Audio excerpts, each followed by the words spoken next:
Dear students, I am Professor Jinissa. Good morning. I hope you all are fine. I am here once again with new video for Human Resource Management subject BCom Semester 1, Unit 2, Chapter 3, Human Resource Development.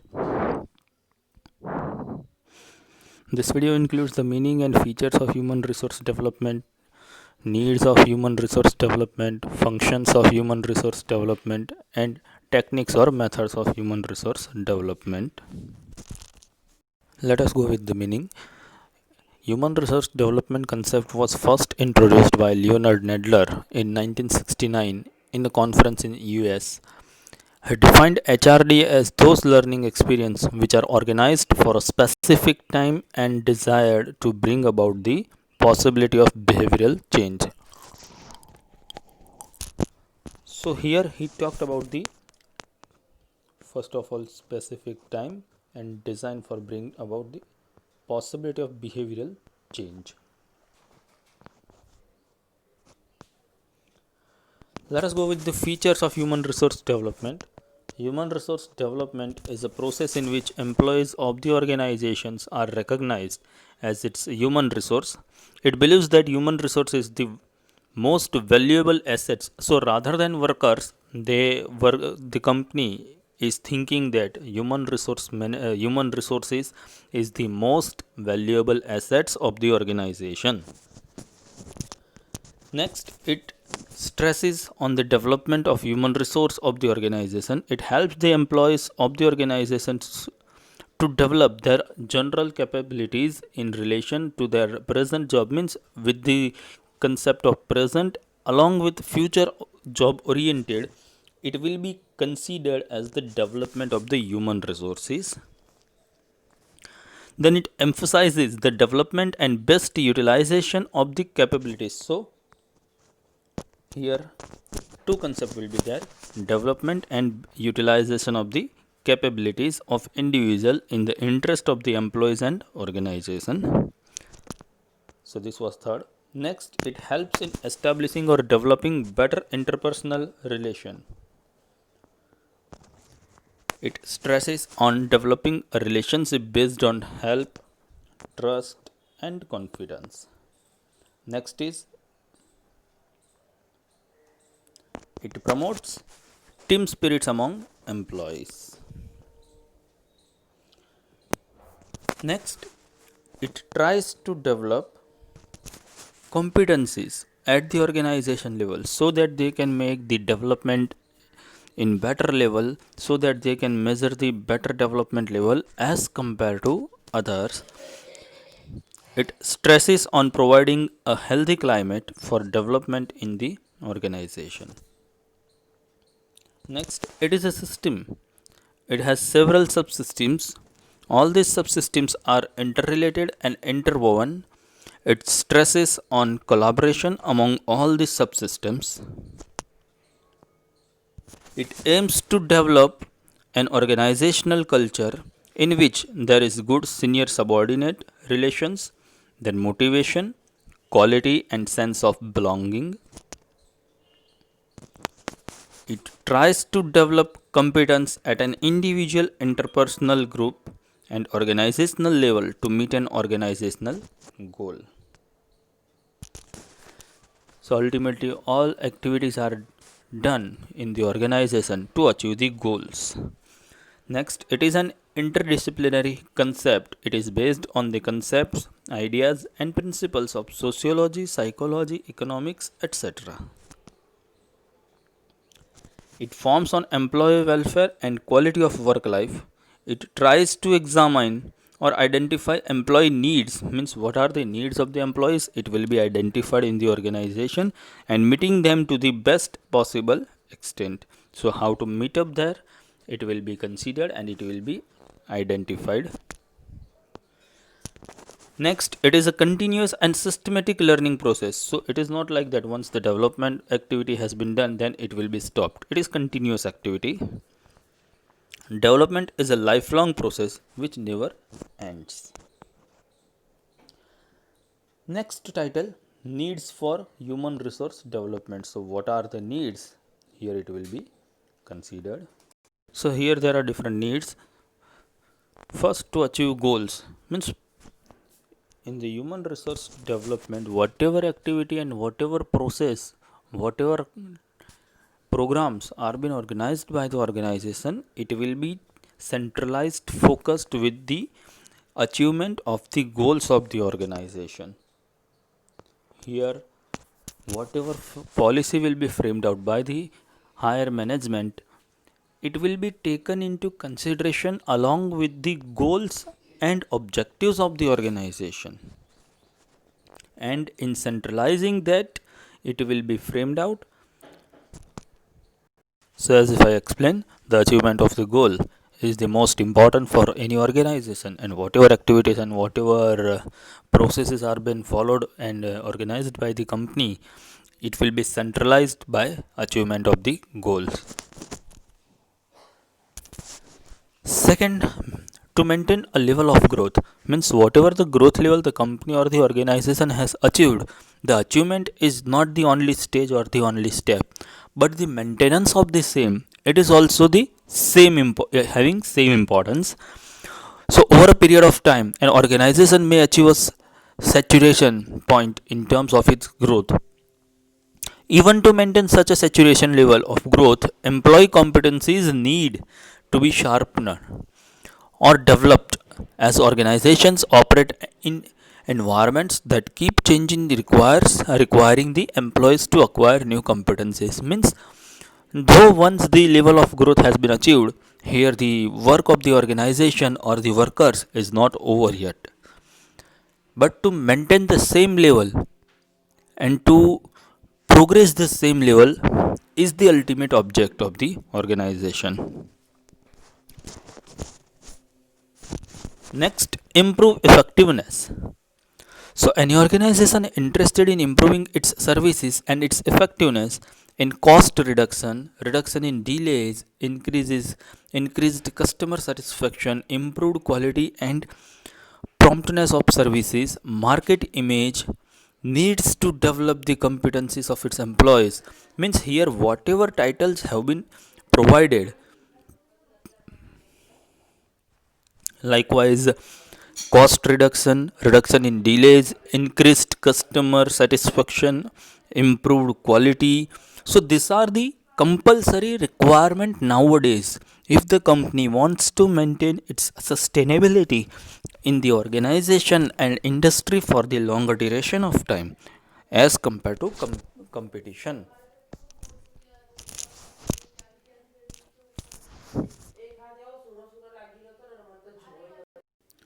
Let us go with the next need, that is of HRD is required for developing competencies. So no organization can work better without competent manpower. So if the competent manpower is existing in the organization, they can achieve any goal, any feasible goal. The employees must be capable and competent in terms of knowledge, skills and attitudes. Talented and motivated manpower is an asset of the organization, whether it is profit or not profit making organization. So whatever the level of organization is been existed, the talented and motivated manpower or the workers are to be considered as the assets, the biggest assets of an organization. Next, HRD is needed to improve quality of work life. In past, in factory system, the workers were asked to work for long hours and were paid very less salary. So they were not being paid actually. It can be said that they were exploited to a good extent. The working conditions, attitude of employers, job security were very poor in past situation. Further, the rules, regulations and personal policies were not favorable to employees. It can be said in brief, the quality of work life was very poor. So in the past, whatever the companies, whatever the factories were been existed, in context to quality of work life for the workers, it was very poor. Next, HRD is for organizational change.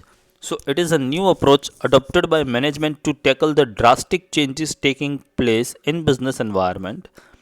Traditional approaches no doubt are relevant, but it is not possible to bring major changes and to tackle the current situation. To bring changes in procedures means the production procedure or working procedure, systems, attitudes and skills, the human resource development is compulsorily required and it is been felt by the organization. Last is HRD for improving organizational climate. So, unfavorable organizational atmosphere includes the feeling of fear, misunderstanding, non cooperation, threat, and jealousy. And it is the adverse impactive measure for any productivity. It is to be considered as adverse impact for any productivity. There, the top executives are more authoritative and do not give due importance to human being. They are not aware of problems faced by people at work because they are not going to work in real situations. So they are not having any idea about the real problems which are being faced by the workers. So they are not aware about that. They are ignored. In this working climate, the sense of belongingness, attachment, and initiatives are generally found missing. So workers will not get attached with the company because they are not being listened. They are not being solved by their queries by the top level management, and hence here the concept of attachment with the companies or with the organizations will be less. Let us go with the next title, functions of human resource development. Let us start with the functions of human resource development. First, strategic talent sources and acquisitions. So here, whatever the talented workers are there, it will be strategized, it will be sourced out, and it will be acquisized. So the first step of enhanced young human capital is to spot and onboard the right talent, means right person for right job. The best candidate may not always have the most experience, so here the comparison will be made. It is not to be considered that the experienced worker will be having the highest quality of productivity, or simultaneously it is also not correct to say that the highest number of qualifications, the person who is achieving highest number of qualifications is the best candidate. However, they can be good culture adds to your organization. Next, education oriented employee benefits. So a benefit package focused on human resource development will include sponsorship for adult education, means children education, assistance for tuition fees, flexible hours for those continuing their learning outside the college, and so on. So likewise, if the workers are working means along with learning, so working with learning, likewise college students or etc., they are also doing job with education. So for them, the sponsorship of education, tuition fees, flexible hours for the working or etc. may get provided. Performance measurement and management. So here performance measurement is at the heart of the human resource development. It will be the key role which will identify the developmental process, developmental output of the human resource. Employee may not always be able to take time out for learning sessions and online courses, which is where a strength focused performance management model kicks in. Means here whatever the performance measurement and management is, the title is been there. Here the measurement of the performance means output of the workers will be done. It will be taken into consideration for the management of next policy. Next, formal learning and development programs. So to complement managers' efforts, you can offer learning, means the organization can offer learning and development sessions, means how to develop their skills so that they can make effective management.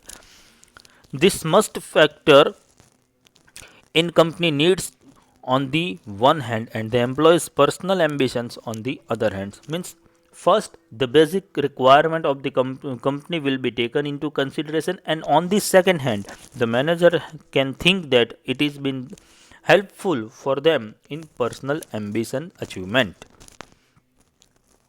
Next, internal mobility and succession planning.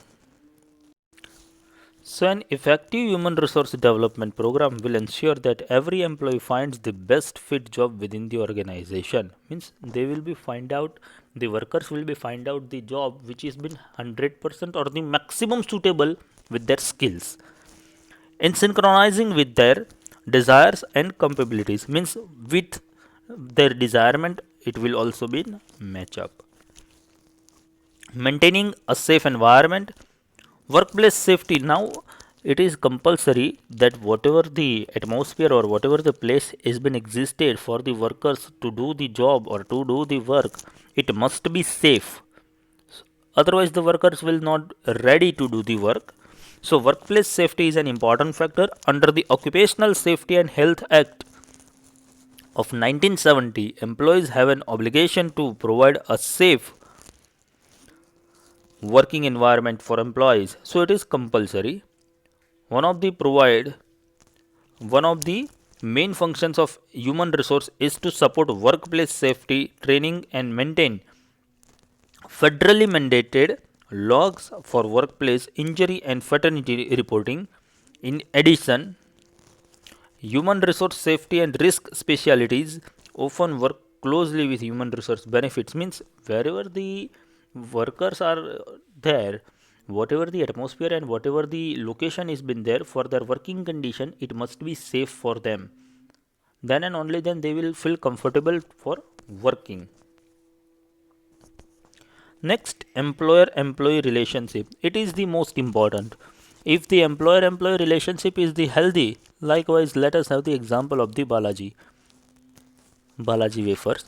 So whatever the management thinking is there, they are thinking that management thinks that neither of the worker of the organization should face any problem, whether it is of financial problem, whether it is of any social problem, whether it is of any family problem or etc. And they will take care personally of each and every worker if they are facing either type of problem.